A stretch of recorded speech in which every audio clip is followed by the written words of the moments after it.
Neste episódio, o Tiago mete bebés na centrifugadora, eu julgo os fetiches da Índia, o Gonçalo ganha 50 pontos de crédito social e a Lígia esbardalha-se.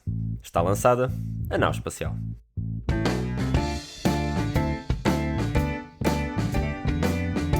Olá a todos, sejam bem-vindos a bordo do episódio 7 da nau espacial. Sejam bem-vindos à órbita terrestre. Por agora estamos apenas de passagem e já cá voltamos para ver o que é que os nossos amigos na Ásia andam a fazer por estes lados. Mas antes disso, a nossa tripulação vai dar um saltinho ao nosso querido planeta vermelho. Não é assim, Lígia? O meu nome é Miguel. Eu sou o Gonçalo. Eu sou a Lígia. E eu sou o Tiago. Começo precisamente por ti, Tiago. Decidiste hoje trazer aqui para a conversa um drone que, apesar de ser pequeno, já é bastante grande na história que já fez, por ser a primeira coisa, se não me engano, a realizar um voo sustentado fora da Terra, tipo um avião, um helicóptero. Estamos a falar de quê, exatamente? É verdade, Miguel. Sim, drone, helicóptero, a nomenclatura vai ser um bocado estranha hoje, mas sim, eu, na maior parte dos últimos episódios, tenho falado sobre missões espaciais que acho engraçadas, mas falo sempre das máquinas espaciais que andam lá por cima no espaço, a orbitar planetas, a fazer ciência gira.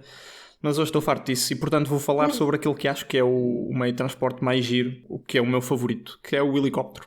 Que gira mesmo. E... Oh, meu Deus. Sim, quero falar da missão Ingenuity, que é o pequeno helicóptero ou drone marciano que podia e que não tem assim nenhuma notícia muito estrondosa associada. Só na semana passada, na quinta-feira, fez o seu 63º voo em Marte. Ele faz voos pequenos. Este voo, só para terem uma ideia, percorreu 579 metros, a uma altura máxima de 12 metros, e só durou cerca de 2 minutos e 20 segundos, com uma velocidade máxima de 23 km/h. Portanto, é o equivalente a um drone aqui na Terra, mas é um bocado mais interessante que isso e já vamos ver porquê. Mas pronto, só para terem uma ideia da história, esta missão foi lançada em julho de 2020 pela NASA e que foi junto com uma outra missão, a missão Perseverance, que desta vez é mesmo um rover, ao contrário no episódio passado e da Insight. E, portanto, é um pequeno helicóptero que foi junto à barriga do rover Perseverance. Foram os dois juntos para Marte e a 18 de fevereiro do ano seguinte, portanto em 2021, lá aterraram e separaram-se os dois na cratera G0, que é a cratera que andam por lá os dois a explorar. E o objetivo principal desta missão Ingenuity, que é separada da Perseverance, mas que estão ligadas, porque precisam uma da outra, o objetivo principal é demonstrar essa tecnologia, demonstrar voo de um helicóptero em Marte. Era uma missão pequena, não era muito ambiciosa no sentido em que só foi o tempo de duração do helicóptero em si, era apenas de 30 dias marcianos. Portanto, tendo em conta que ainda anda hoje lá a voar, está a correr mesmo muito melhor do que o esperado. Eu imagino que eles tivessem planos, mas pronto, se calhar eles baixaram as expectativas e depois vamos ver o que é que acontece, certo? E o objetivo principal era demonstrar a tecnologia, porque apesar de Marte ter apenas 1/3 da gravidade da Terra, o que significa que só precisamos de gerar 1/3 da força para voar, tem apenas 1% da atmosfera terrestre. Ou seja, a densidade da atmosfera marciana é apenas 1% da Terra.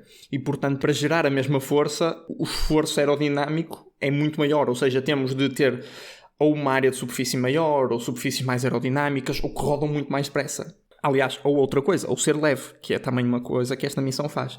E, portanto, este pequeno helicóptero, a Genie, como tem alcunha, é uma mistura um pouco de todas estas coisas. Portanto, é muito pequeno, só pesa 1,8 kg, portanto, um bocadinho menos do que 2 embalagens de arroz. Apesar de ser até grandinho, tem 1,20 m de altura por meio metro por meio metro. Portanto, ainda é uma caixinha razoável. E se quiserem ter uma ideia mais ou menos da estrutura nas vossas mentes, ou vão ver à net, que é mais fácil, mas basicamente tem 4 pernas assim, uma para cada lado, que seguram uma pequena caixa onde tem os instrumentos, câmaras, altímetros e unidades inerciais de medidas, não sei como se traduz isso, as IMUs, e que pronto, funcionam um pouco como o cérebro do helicóptero. E depois acima tem 2 hélices que giram em sentidos opostos e um pequeno painel solar para carregar as baterias que dão a energia para o voo. Outra coisa que é interessante é que estas hélices, que não são muito grandes, voam ou rodam a uma velocidade mesmo absurda, a cerca de 2.400 rotações por minuto. A NASA até fez um tweet que eu procurei qual é a average, a velocidade média de rotação de helicópteros na Terra, só para comparar com estes 2400. E a primeira coisa que apareceu foi um tweet da NASA sobre a Ingenuity, sobre como a Ingenuity tem estes 2400 RPMs, rotações por minuto, e um helicóptero em média na Terra tem 400 a 500. Portanto, estamos a falar de 5 vezes mais rápido do que um helicóptero aqui na Terra. Não era então a Ingenuity que tipo, quase batia a velocidade do som na ponta das hélices? Pois, olha, e que esse era tipo um problema? É bem possível, não sei. Se enquanto eu falo do resto da missão quiseres procurar, pois. Mas okay. não me estranhava. Mas sim, esta missão superou todas as expectativas. A demonstração de tecnologia foi um completo sucesso e agora já está numa segunda fase em que está a servir um pouco de escoteiro para o rover. Portanto, o rover anda lá na superfície a explorar. E esta missão faz voos de quando em quando, tira imagens aéreas, e a NASA utiliza isto para guiar um pouco por onde conduz o rover e por onde ele vai em procura de obstáculos ou sinais de locais interessantes para explorar. E pronto, esta missão tem imensas coisas interessantes para discutir. Tem, por exemplo, o facto de como nós não conseguimos a partir da Terra falar diretamente ou comunicar com este helicóptero, e portanto o rover tem de estar sempre perto para servir como elemento de ligação com a Terra. Para além disso, nós não conseguimos controlar este helicóptero como um drone em tempo real, porque Marte está sempre entre 4 a 20 minutos de luz da Terra, mais ou menos, e portanto não conseguimos ter não conseguimos ver em tempo real, nem controlar em tempo real, e por isso os engenheiros têm de ser espertos e têm de planear o voo todo do início ao fim e comandá-lo antes dele voar, e depois o helicóptero tem de fazer outra parte em que se controla um pouco sozinho, tem umas câmaras, tem uma série de sensores que o ajudam a tomar as decisões certas. Para além disso, é um instrumento muito pequeno e por isso é muito difícil para esta missão, para a Genie, sobreviver às noites marcianas e aos invernos marcianos, que são muito frios. E estes instrumentos, esta eletrónica, não pode ficar a temperaturas demasiado baixas, porque senão sofre danos. E, portanto, a NASA já teve alguns problemas com isto, mas até agora conseguiu sempre sobreviver. E o último facto interessante, que eu achei muito engraçado, é que no primeiro voo, da primeira vez que voou, a Organização Internacional da Aviação Civil, a ICAO, deu um código de aeroporto à cratera, à G0, o código JZRO, e deu um call sign à Ingenuity, portanto um nome de aviação único. E pronto, eles disseram, isto é um momento histórico, é uma espécie de semelhante aos irmãos Wright quando voaram pela primeira vez. Exatamente. Eu não sei se é igual a voar pela primeira vez. É só voar num planeta diferente. É fantástico. Mesmo assim. E esta missão é incrível. E com este voo número 63 já vai em quase 2 horas de voo total. E eu acho que é muito interessante porque no futuro, se nós quisermos colonizar Marte, pôr lá pessoas, vai ser uma ferramenta muito útil eles terem drones para poderem ter imagens de sítios sem termos de pôr os astronautas em risco. E quando estiverem em Marte vai ser mais fácil controlar, porque podem controlar em tempo real mesmo como um drone. E é isto, é esta a missão. É engraçada e é uma coisa um bocado diferente, não é uma máquina de lavar como de costume. Eu queria entrar aqui para dar um vislumbre de um jovem Gonçalo Caloiro no técnico em 2016, porque não sei se vocês se lembram, Miguel Morgado e Tiago, no núcleo de estudantes de engenharia aeroespacial, que se chama Aerotech. Na altura que nós entramos, na altura em que éramos caloiros. Shout out Aerotech. Shout out. Conflito de interesses. Na altura em que entramos, estavam lá 2 sujeitos, que eu não me recordo do nome, mas que eles tinham lá a ocupar espaço no laboratório uma espécie de um drone, que era tipo o projeto de garagem deles, mas que, se não me engano, talvez me esteja a lembrar mal, mas acho que eles queriam transformar isto numa startup e fazer um negócio. Acho que a iniciativa se chamava Tuplane, algo do género, mas só para descrever, nesta altura o núcleo era muito enviesado para aviões telecomandados, como eu lhe chamo, e ou projetos de aeronáutica, tudo bem, a mesma coisa para mim, mas então era um avião com asa fixa, mas depois com umas hélices nas asas. Era o triplane. Triplane, ok, então lá está. Eu pensava que era two-plane, era triplane. Tinha uma hélice em cada asa e depois uma no meio. Exatamente. Uma hélice articulada e uma no meio, exatamente. E então a ideia deles era que levantava e aterrava verticalmente, mas depois conseguia fazer voo horizontal como os aviões normais. E este é o conceito que alguns aviões militares da Lockheed Martin fazem, pronto, super avançado e tal. E eu lembro-me de quando eles me estavam a mostrar o projeto, e a mim e aos caloiros, estarem a dizer que sim, porque em Marte, como é mais leve, supostamente é mais fácil de descolar, mas como a atmosfera é só 1%, as hélices têm de ser gigantes, ou então a rotação tem de ser gigante, é isso que nós estamos a fazer. Pronto, obviamente muito menos avançado do que este projeto da NASA, mas foi a minha primeira introdução a este tipo de voo marciano, e quando estava nas notícias a Ingenuity e esta missão, eu estava a ter imenso déjà vu e pronto, obviamente que os nossos colegas mais velhos, veteranos, desistiram da ideia e pronto, ficou lá no laboratório como um bom passatempo, mas gosto de pensar o que é que será que lhes vai na cabeça quando eles veem este projeto. Será que eles sequer se lembram do seu projeto e que influenciou, de certo, outros alunos como eu, os jovens caloiros e impressionáveis, que na altura ficaram com esta ideia na cabeça e pronto, é o tipo de projetos que se passam nas universidades portuguesas e que pronto, tudo bem, se calhar este não era a melhor ideia, mas muitos destes estão lá e para todos os alunos neste momento que nos estão aqui a ouvir, se tiverem uma boa ideia, procurem apoio, procurem os vossos núcleos, procurem os vossos professores e cada vez mais se presta atenção a este tipo de iniciativas dos alunos. Na altura era muito mais difícil, agora acho que é mais fácil e, portanto, não é só cientistas da NASA que estão a fazer helicópteros para voar em Marte, também os nossos próprios veteranos, mais do que praxe, também estão lá para fazer aviões telecomandados. É só isso. Não sei se E lembram. dependendo da universidade em que estejam, arranjem também um advogado. Exatamente. Para quando o helicóptero falhar. Não, para quando a ideia tiver sucesso. Ok. Ou isso. E for roubada. Exatamente. A verdadeira lição é registar patentes. Sim. INPI. Antes de terem uma ideia, procurem o que é o INPI, como é que se faz e depois sim. Olha, eu fui procurar, Tiago, o que estavas a falar há pouco, e de facto a ponta do rotor da Ingenuity chega a 0.8 Mach, ou seja, da velocidade do som. Mais que isso não pode, porque senão começas a ter tanto atrito, tanto drag, que não compensa. Começa a ser contraproducente, exatamente. Eu, por acaso, eu acho que é Marte, mas eu adoro este helicóptero. Ai, por menos pensei que ia dizer que adoravas Marte, já estava a ficar preocupado que estavas doente ou Eu alguma coisa gosto de assim. Marte, eu adoro Marte como o calhau morto que é para geologia. Adoro, porque é ciência na mesma, ok? Só não gosto é que seja colocado na mesma bolsa de astrobiologia para a vida atual. Mas pronto, vamos passar isso em frente e vamos falar do helicóptero. Eu adoro este helicóptero. E para pessoas que não são nerds dos helicópteros e dos aviões e das naves, como vocês os três, e vocês, a calhar, é difícil estarem-se a distanciar dessa malta que nasce sem querer saber, tipo eu. Este helicóptero, para muitas pessoas foi difícil entender o hype.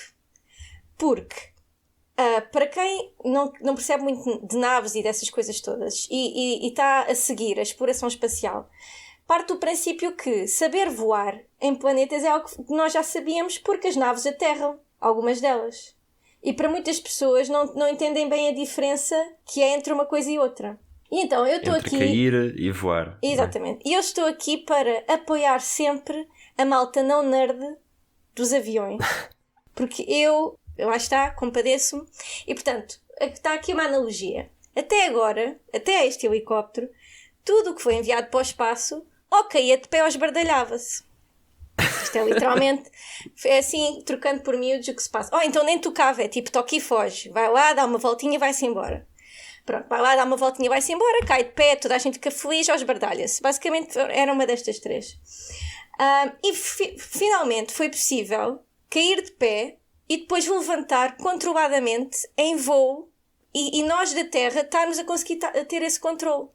Com um planeta que, apesar das pessoas acharem que é muito parecido com a Terra, não é. Parecido com a Terra é Vênus. Marte não é. Marte é pequeníssimo. Portanto, estamos a falar de outra gravidade, de outra atmosfera. Portanto, imagino que para voar, como o Tiago também explicou, seja muito diferente. Eu nem sei se este helicóptero voaria na Terra. Era uma dúvida que eu tinha. Talvez conseguisses pôr as lâminas, as hélices a não rodar tão rapidamente. É porque se rodassem essa velocidade na Terra, como filha da mãe. Rebentava. Não sei o que lhe acontecia. Rebentava? Se calhar. Era o que acontecia? Eu agora quero saber. Mas pronto, anyway. Isto foi, para mim, dos maiores acontecimentos da viragem da década e a nível de espaço. E eu que sou astrobióloga e não sou assim muito aficionada com os aviões e essas coisas todas, para mim são tipo ferramentas para enviar as minhas experiências. Como é que eles são, formato, um autocarro velocidade. glorificado. Exatamente, para mim tanto se dá. Mas fiquei mesmo muito entusiasmada com este helicóptero. Ok, muito bem. Obrigado, Lígia, pela tua apreciação da engenharia, pelo menos uma vez. Estou a brincar. Olha, vamos continuar contigo então. Vamos voltar de Marte, vamos voltar à Terra. E diz-me uma coisa. Eu sei que a Índia é do que vamos falar a seguir, dos nossos amigos indianos, que, caso ainda não tenham percebido pelo trailer, nós gostamos muito da Índia. Eles querem ter astronautas. Já lá vamos, já te deixo explicar. Mas responde-me só à seguinte questão. Se forem astronautas russos, chamam-se cosmonautas. Se forem japoneses, são taikonautas. Os indianos são o quê? Eu não sei. Acho que serão astronautas. Não quero sequer fazer uma piada com isso. Tenho muito medo. Mas tu sabes, Morgado, ou não? Eu acho que não tem nome, mas não sei. São astronautas, sim. Eu acabei de ir ao Google Viomanauta. Não. Viomanauta, será? Vioma Com Y. Isso vem de onde? Deve ser uma referência cultural estranha. Vioma é céu, aparentemente, em sânscrito. São céu-nautas. Pois, mas quer dizer, lá está, é uma coisa que eu nunca entendi. Astro está bom para todos. Não é? Porque vão todos ao espaço. Não é? E vão todos para um sistema que tem uma estrela. Aliás, cosmonauta está erradíssimo. Mas astro é raiz grega. Certo? Mas cosmos, por exemplo, inclui tudo. O universo, estás a ver? Ninguém está a sair do sistema solar. Tecnicalidades. Desculpem, só antes de continuares, eu acabei de ter um pânico mental. Eu disse que os taikonautas eram do Japão ou da China? Do Japão.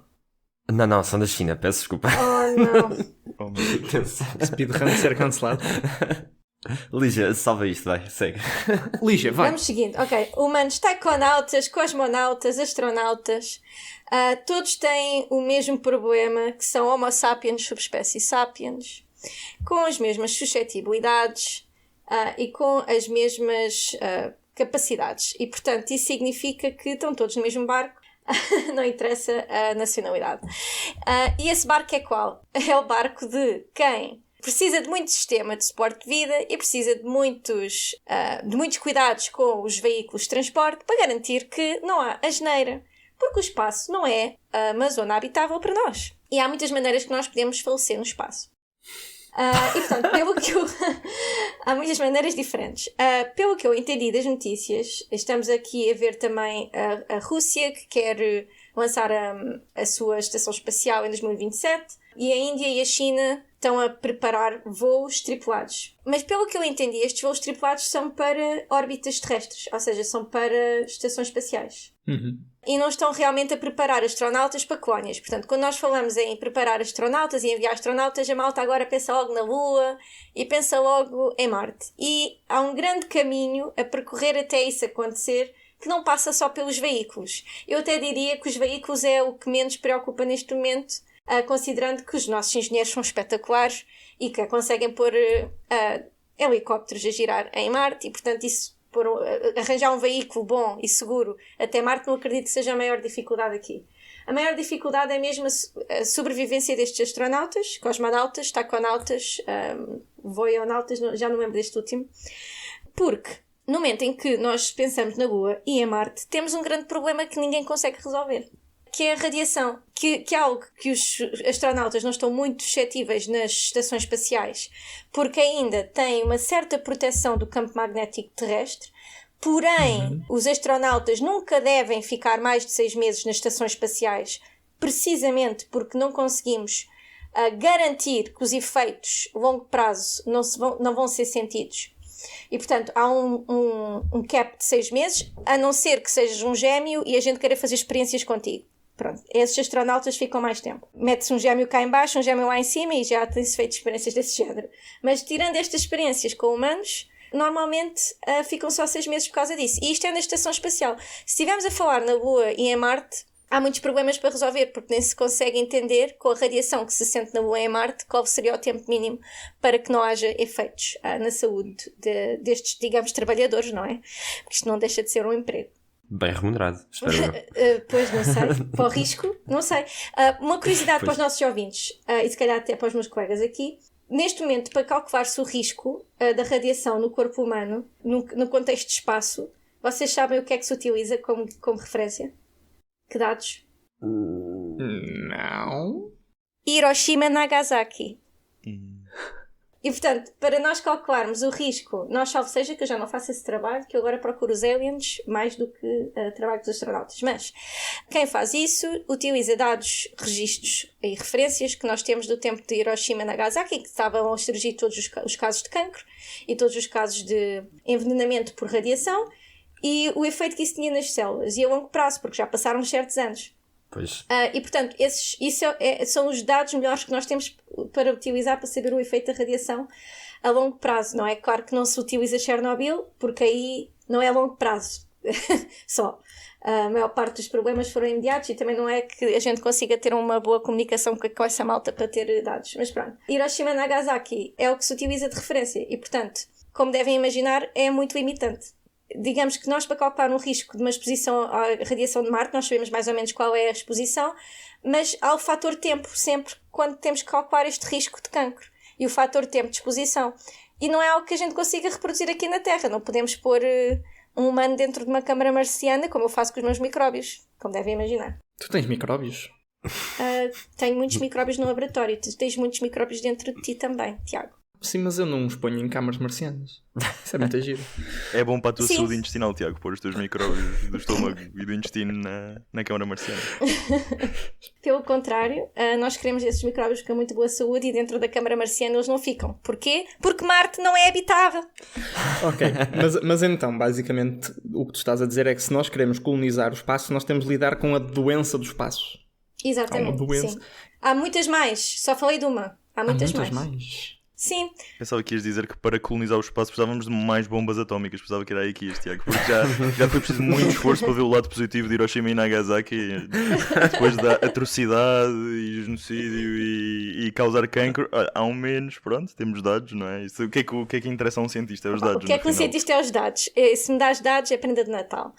Não digo com isto tem que haver mais bombas atómicas, claro que não. Mas se houver, avisem a Lígia. Não, mas repara, não me daria jeito, porque isto só dá jeito ao longo do tempo. O problema é que não temos dados de tempo de exposição suficientes.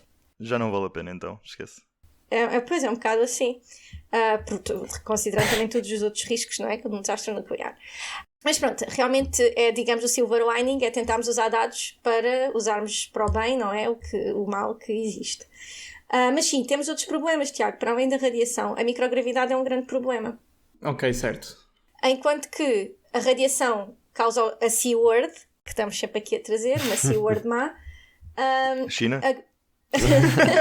Já vamos à outra. China, sim. A microgravidade causa um problema muito grande a nível do teu sistema imediatamente. Portanto, causa... já não lembro do nome, mas há uma síndrome que tem um nome fantástico que é Wobbly Froggy Legs, uma coisa assim. Ok, mas atrofias, não é? Atrofia-te... Pernas bambas de sapo. Exatamente, algo assim. Não só te atrofia como o teu próprio sistema cardiovascular, a nível do cérebro já há alguns estudos para tentar se perceber, mas ainda não temos bem a certeza também suficiente do que faz.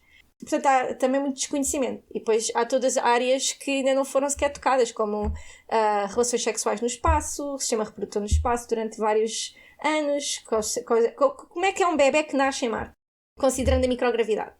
Vermelho. Verde. Não, verde. Considerando a microgravidade, disse eu. Temos de o meter dentro de uma centrifugadora para ter o restinho extra gravidade. Sim, exato. A microgravidade eu nem falei nessa como o maior problema, porque realmente há maneiras de tentar contrabalançar, como por exemplo, literalmente, se estivermos sempre a girar do género de uma centrífuga, estamos a aumentar a gravidade, estamos a criar uma macrogravidade, e portanto podemos pensar em estações espaciais em Marte em que está sempre a girar. A mesma coisa com camas dentro das naves a caminho de Marte. A hibernação é uma forma de tentar resistir à radiação, por exemplo. Por exemplo, hibernar na viagem a Marte. Porque é um ano da tua vida que estás ali a ser exposto à radiação galáctica cósmica, que é um bocado para nada, né? Só estás em viagem. E se pusermos os astronautas a dormir, há dados que indicam que eles poderão estar mais resistentes à radiação. Porque não estão a metabolizar tanto, as células não estão a dividir, e portanto não vai ter tanto risco de causar problemas. Faz sentido. O problema número 1 é que nós não sabemos pôr humanos a hibernar ainda, mas há quem esteja a estudar isso. Ok. Vocês aceitariam ser hibernados? Sim, por que não? Não sei. Depende. Acho que sim. Eu tenho dificuldades em aceitar. Tens medo de não acordar, é isso? Sim. Portanto, Pá, yeah. bem-vindos ao clube cinematográfico do Gonçalo, ao cantinho, em que ele vai falar do Interstellar, em que temos os astronautas a passar por perto de buracos negros, a forma como o tempo passa para os diferentes astronautas, e a estratégia que eles têm é hibernar, para o tempo passar, entre aspas, mais rápido, para aqueles que estão num tempo que passa mais rápido e que envelhecem mais rápido. E pronto, têm de ver o filme, mas existe aí um certo debate entre hibernar ou não hibernar. Será que faz sentido? Será que não faz sentido? Se calhar passam um seca se não hibernarem, e acho que seria por isso que eu hibernaria. Mais do que a radiação, seria para não envelhecer e manter uma boa pele. Manter uma boa pele. Também há um outro filme ou uma série, não tenho a certeza, em que há uma nave que está a viajar, estão todos hibernados e depois há dois bacanos que acordam. Um homem e uma mulher. Depois há a história de amor, obviamente, ali pelo meio. Já não me lembro do nome do filme, mas também é uma história muito interessante. Depois eu acho que eles têm que decidir o futuro da nave. Jennifer Lawrence e o Chris... Sim, exatamente. Bom, mas antes que surjam aqui mais ideias parvas como rebentar bombas atómicas para obter dados sobre radiação ou pôr bebés na centrifugadora ou hibernar, essa nem é assim tão parva. Vou perguntar se algum dos engenheiros na sala me consegue falar aqui um bocadinho sobre como é que esta parte se vai operacionalizar aqui dos voos da Índia e, como alguém também já mencionou, que o Putin ontem também anunciou que iam mandar uma estação para a órbita em 2027 para substituir a ISS, mas Índia primeiro. Eu sei que eles fizeram agora há pouco tempo um teste de in-flight abort, que é tipo, tem a cápsula deles que está pronta para humanos, não é? E antes de porem sacos de carne lá dentro, querem ver se o sistema de abortagem da descolagem funciona. Portanto, como é que funcionam estes testes de in-flight abort? Lembram-se quando a Dragon da SpaceX também fez uma coisa semelhante? Sim. Em que tipo, basicamente o foguetão descola e depois eles programam aquilo para tipo, passado 2 minutos a cápsula tipo sair ejetada. É muito fixe de ver, muito fixe mesmo. E o foguetão fica todo destruído ou autodestrói-se, uma coisa assim. E eles fizeram agora esse teste recentemente. E estão a planear ter humanos em órbita em 2025. Ambicioso. Vamos lá, como é que se chamavam? Voyernautas, né? Não são voyernautas. Viomanautas, certo? Viomanautas, isso. Já os dois assassinámos esta palavra, eu e o Miguel. Mas o Miguel assassinou de uma maneira muito mais gira. Preferidos. É o que eu digo. Olhem, estamos com planos interessantes tanto da Índia como da Rússia como da China para ir ao espaço com humanos. Isto tudo enquanto as missões Artemis também estão a tentar descolar. E eu aproveito para passar para o Gonçalo, que quer falar um bocadinho mais da C-Word, mas não é o cancro, é a China. E como é que... Obrigado, Trump. E como é que tudo isto se relaciona com os planos indianos? Eu primeiro queria falar de outra C-Word, que é Chris Pratt, que contracena com Jennifer Lawrence no filme Passengers. É isso mesmo. Ficam as duas recomendações, mas mais o Interstellar, que esse segundo filme é um bocado mau. Sim. E pronto, vamos à outra C-Word, à que importa, é a China. Nós aludimos no episódio passado ao facto de ser o dragão na sala, não é? Que ocupa o espaço todo e que, especialmente os americanos que mais e mais querem falar sobre isso e sinalizar que pode existir um problema desse lado. E estamos cada vez mais a falar do chamado o soft power da China. Portanto, para contextualizar, parte do meu trabalho envolve ajudar agências nacionais a desenvolver a sua estratégia nacional para o espaço. E existe este conceito de soft power, ou poder macio, poder suave, não sei, como quiserem chamar, que algumas agências se importam muito e outras nem tanto. Por exemplo, o objetivo raramente também é o objetivo principal, mas, por exemplo, algumas agências podem querer aumentar a competitividade das suas empresas, ou aumentar a receita que as atividades no espaço fazem, ou... se calhar até fazer a sua primeira pegada no espaço, lançar o seu primeiro satélite. Existem vários objetivos. Algumas agências, no entanto, importam-se com este chamado soft power. O soft power pode ser definido de várias formas e não se restringe ao espaço. Um paper da King's College London acerca do que é que o soft power significa para o Reino Unido no contexto do espaço, que convido toda a gente a ler, define como sendo a capacidade de atingir um objetivo através de atração e não de coerção.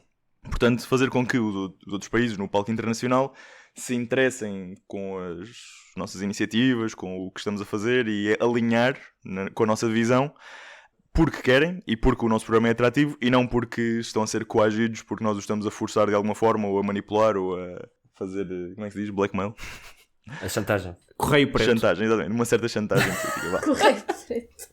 O soft power é algo que é visto historicamente muito facilmente com os Estados Unidos, não é? Que tem a atratividade toda da NASA, das suas infraestruturas, da sua história, dos seus profissionais até, com imensos skills, imensa capacidade. E que, pronto, vários políticos americanos se queixam, não só no lado do espaço, mas que o soft power dos Estados Unidos entra em declínio, de certa forma. Tudo bem, no palco internacional não vale a pena continuar. Na Europa temos um país que se importa bastante com este soft power do espaço, que é o Reino Unido. Que acho que não diz de forma direta na sua estratégia, mas é algo que lhes importa, e que daí o paper do King's College London também, mas na verdade a nação, no palco global, que está a produzir mais este tipo de poder, este tipo de influência, é a China. A China tem duas grandes iniciativas para as quais convida parceiros no panorama internacional. Temos a Estação Espacial Tiangong, que significa Palácio Celestial, que para mim parece-me bastante convidativo. Acho, entre o Hilton, que faz a parceria com uma empresa americana, já falámos sobre isso, e o Palácio Celestial, eu acho que fico mais para o lado do Palácio Celestial, devo admitir, parece-me bastante convidativo. E depois temos a base lunar, que está a desenvolver em parceria direta com a Rússia, que se chama ILRS, o programa, portanto International Lunar Research Station. Isto aqui é mesmo uma parceria supostamente de iguais com a Rússia. Recentemente saiu um relatório do Departamento de Defesa dos Estados Unidos, do Ministério da Defesa, que veio a dizer que o que a China está a fazer, através da CNSA, Agência Espacial Chinesa para Atividades Civis, é usá-la para estreitar relações com outras nações, particularmente os seus parceiros da nova Rota da Seda, e dessa forma expandir a sua influência global através do espaço, não só para os fins militares, que já vamos falar, mas também para, de certa forma, produzir a sua reputação, permitir a estes países participar, enviar astronautas e ter um programa espacial, tal como falámos há uns episódios que algumas empresas americanas o estão a fazer para a órbita baixa. Neste mês tivemos 3 países a aderir a este programa da Estação Lunar: o Paquistão, o Azerbaijão e a Bielorrússia, que se unem à África do Sul e à Venezuela. Que grupo! Que grupo, exatamente. Eu não diria uma coisa destas, mas outras pessoas, alegadamente, diriam que isto parece quase a Liga do Mal. Alguns países parecem, não vou dizer quais, nem todos, e isto também não é a minha opinião pessoal, mas isto parece quase a Liga do Mal, que se contrapõe aos Avengers, que é os Acordos Artemis, que é, apesar de terem as estrelas do costume, com que nós alinhamos, também tem algumas personagens engraçadas neste elenco de super-heróis, porque temos a Argentina, a Austrália, o Bahrein, o Brasil, o Canadá, Colômbia, República Checa, Equador, França, Alemanha, Índia, Israel, Itália, Japão, Luxemburgo, México, Nova Zelândia, Nigéria, Polónia, República da Coreia, presumo que seja a do Sul, Roménia, Ruanda, Arábia Saudita, Singapura, Espanha, Ucrânia, Emirados Árabes Unidos, o Reino Unido e os Estados Unidos. Portanto, temos aqui as duas equipas que face a face querem plantar as suas bandeiras na Lua, e temos alguma competição aqui. Ainda não está muito desenvolvida, mas acho que veremos como isto vai influenciar a exploração espacial a curto e médio prazo. Sim, lá para o final da década teremos a oportunidade de ver essas duas equipas num filme que provavelmente se vai chamar Civil War ou Guerra Fria ou uma coisa assim, como os filmes da Marvel se chamam sempre, a competir na Lua. E obrigado por teres trazido para aqui os Acordos Artemis, era algo que eu também já queria falar há algum tempo, que Portugal ainda não assinou, já agora. É verdade. E há quem anda a perguntar porquê. Também não temos propriamente necessidade de assinar, porque nós estamos aí para a Lua brevemente, mas... Porque vamos criar um terceiro bloco. Exatamente, o bloco dos não alinhados, não é? A terceira via. Não, mas esse conflito por acaso já foi representado nos mídia, mas isto não é recomendado pelo cantinho cinematográfico do Gonçalo porque é mau, que é a série Space Force, do Steve Carell. Ah, sim. Não, eu recomendo. Eu recomendo também. Não. Para quem gosta do humor do Steve Carell é bom. Não tem nada a ver com o Office, não tem piada. Não, eu acho que é tipo The Office, mas no espaço. Adoro. Mas pior, mas nojento. Eu recomendo para quem gosta de Beach Boys. Por causa da música? Sim, de Kokomo. Ok, e por outro lado, mesmo nesta iniciativa, temos investigadores da Suíça, Índia e México a poder enviar as suas experiências para a Tiangong, portanto até países que associaríamos alguns destes que associaríamos com os Avengers, mas que estão aqui na outra liga, pronto. E depois também uma cooperação explícita que é cada vez mais procurada com os Emirados Árabes Unidos, que, como eu disse, assinaram os acordos Artemis, e a Arábia Saudita. Portanto, a China está a pôr estas movimentações e a ganhar cada vez mais reputação no palco internacional, não só pelos seus sucessos. Acabaram de enviar mais um módulo para a estação, os seus astronautas chegaram. O problema é que, como todas as empresas que desenvolvem sistemas para o programa espacial chinês estão nacionalizadas, apesar de haverem imensas empresas que estão todas nacionalizadas, acaba por ser um círculo que não sai nem entra. Também existe o problema clássico da cooperação com a China, que é o facto de que o IP, como estávamos a falar, por exemplo, se o Triplane fosse para voar para a iniciativa chinesa, já o IP tinha desaparecido todo e eles teriam replicado esta obra magnífica de engenharia, que é uma das grandes preocupações no que toca a tecnologia com a China, que é o facto de que não só as coisas são retiradas para serem replicadas, mas talvez alegadamente, algum software manhoso pode ser inserido para causar disrupção no país de origem. Finalmente, queria só dizer que no domínio militar, que na China tem uma separação bastante fina com a parte espacial civil, visto que isto é tudo, são várias caras da mesma criatura. Temos o DoD, o Ministério da Defesa, aponta 3 tecnologias que alegadamente estão a ser desenvolvidas pela China para o espaço. São os Direct Ascent Anti-Satellite Projectiles, ou Missiles, ou o que é, que basicamente são mísseis enviados do chão para o espaço para destruir satélites. Já tivemos a China a fazer este tipo de coisas, a Rússia a explorar, a Índia fez uma iniciativa destas e criou imenso lixo espacial, que nós já falámos noutros episódios, que é uma cruz terrível para nós aqui na indústria espacial, portanto foi bastante criticada na altura, apesar de estarmos sempre a elogiar a Índia. Isso foi o que nós na indústria chamamos um mau vibe, uma má vibração. Segunda tecnologia, os já mencionados satélites cúsicos, portanto os satélites co-orbitais, que são satélites que se movem sorrateiramente na sua órbita para ir ver o que é que se está a passar, para onde é que os satélites estão a apontar, para onde é que se movem. Tecnologia engraçada, visto a grande dificuldade de mexer em órbita, que o Tiago nos há de falar quando estivermos com o Patreon e ele nos irá ensinar. E por fim, mais interessante, os Directed Energy Systems, que não me diz nada, mas quando eu ponho no Google é basicamente lasers, Guerra das Estrelas, Death Star, Estrela da Morte. Portanto, eu por mim, pronto, apesar de ser má onda porque é da outra equipa, eu gostava muito de ver este sistema a ser desenvolvido porque me parece bastante engraçado. E é só isso que queria dizer. Desculpa, mas o Tiago, para os ouvintes que não estão a ver em vídeo, obviamente, o Tiago acabou de pôr uma mensagenzinha a rodar aqui no Discord a dizer Go to China, mais 50 de crédito social. Sim, é como se eu claramente estou a preparar a minha imigração para a indústria chinesa. Só para contextualizar uma coisa, já houve um programa nos Estados Unidos, aí há umas décadas, acho que foi introduzido pelo Nixon ou pelo Reagan, não sei, que se chamava Star Wars, porque era também uma espécie de defesa antimíssil, e foi na altura em que saíram os filmes, pronto, só isso. O Star Wars não era aquele que... Ou se calhar estou a confundir, mas existe também outra tecnologia que não estava mencionada, pelo menos no excerto que eu li, que são estes projéteis que são enviados dos satélites, que, como já falámos, se movem a quilómetros por segundo em órbitas da Terra, e que é basicamente mandar um pilar de cimento ou um pilar de aço para o chão, e só a energia cinética que contém e bate no chão e explode com uma cidade, e tem o mesmo impacto que uma bomba nuclear. Não, isso eram os Rods from God. Exatamente. Que é... como é que se traduz rods? Vigas dos deuses. É quase como se fossem os relâmpagos de Zeus, não é? Enviar para a Terra. Exatamente. Sim, mas é uma arma cinética, puramente cinética. Exatamente. Que causa dano tal como causa um asteroide ou um meteorito que cai em baixo. Sim. Exatamente. Mas não, o programa Star Wars não era isso, era de defesa. Ok. Sim, fica para outro episódio falarmos o que é que quer dizer defesa, o que é que quer dizer contexto militar, tem todo um contexto legislativo dos tratados das Nações Unidas que já falámos. Obviamente que não quero ver isto ser desenvolvido, estava só a brincar quando disse que queria ver os lasers no espaço. Aliás, existem bastantes melhores usos para lasers na Terra que não a guerra, mas há que ter em conta que a China é um player cada vez mais difícil de ignorar, com tecnologia cada vez mais avançada, que se arrisca a ultrapassar o que nós temos no Ocidente. E nós analisamos várias corridas ao espaço neste podcast, não só dos microlançadores e das estações, e agora temos a corrida à Lua também aqui mencionada, que vai continuar no nosso radar.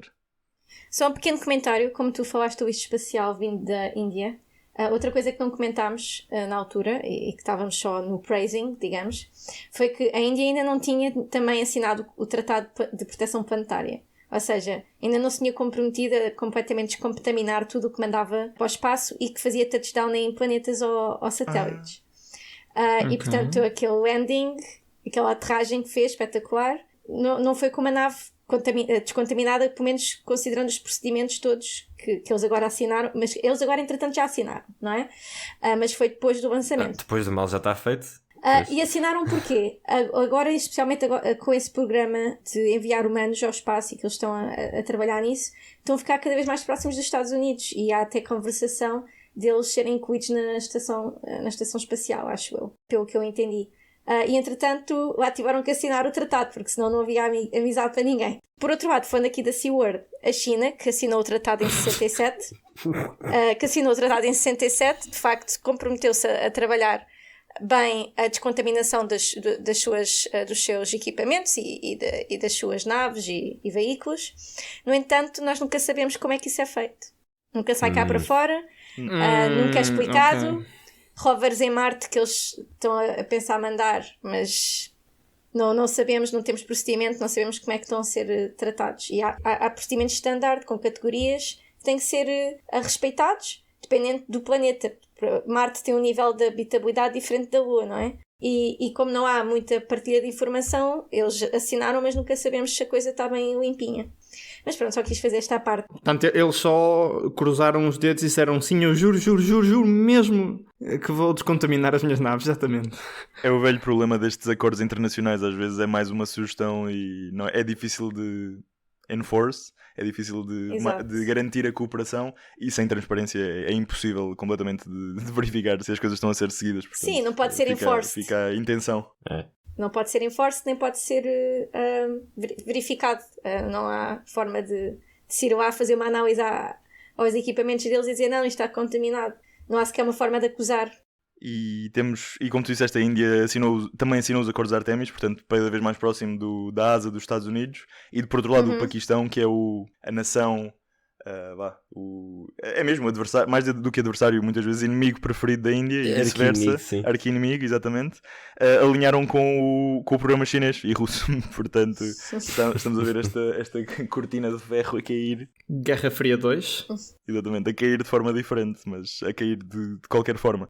E a Índia, pronto, de vez em quando porta-se mal, mas parece que cada vez mais se porta bem. Portanto, nós somos adeptos da Índia e queremos ver a Índia a ter boas missões e a ser bem sucedida. Eu sou adepta dos Estados Unidos. E, portanto, tudo o que seja amigo dos Estados Unidos, eu sou amiga também. Tá bem. Sou adepto de Portugal. Eu tenho um visto, ok? Amigos, vamos já ver. Eu só quero dizer que tudo o que dissemos aqui em relação à China é alegadamente. E não é nós estamos a repetir o que ouvimos. Exatamente. Isto é tudo... e não é nós, é o Gonçalo. Não é nós, é o Gonçalo. Desculpa, depois disto o meu crédito social é melhor do que o de vocês todos, na minha opinião. Exatamente. Ninguém aqui duvida do Partido Comunista Chinês. Oh, meu Deus. Estamos a ficar sem tempo. Eu acho bem, sim. Queria só acrescentar aqui mais uma acha para a fogueira, que é...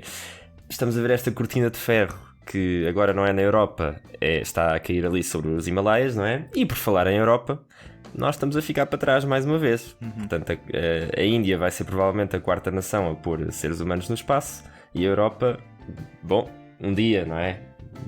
Dia 30 de fevereiro, talvez isso aconteça. Mas pronto, acho que ficamos então por aqui, com muitas ideias parvas, desde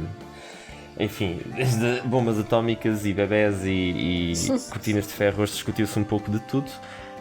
Se gostaram do que ouviram, já sabem, subscrevam, deixem reviews, comentários no YouTube, nas plataformas áudio, e nós voltamos para a semana. A música que estão a ouvir é do Josh Woodward. Nós despedimos-nos. Adeus. Adeus. Tchau. Adeus.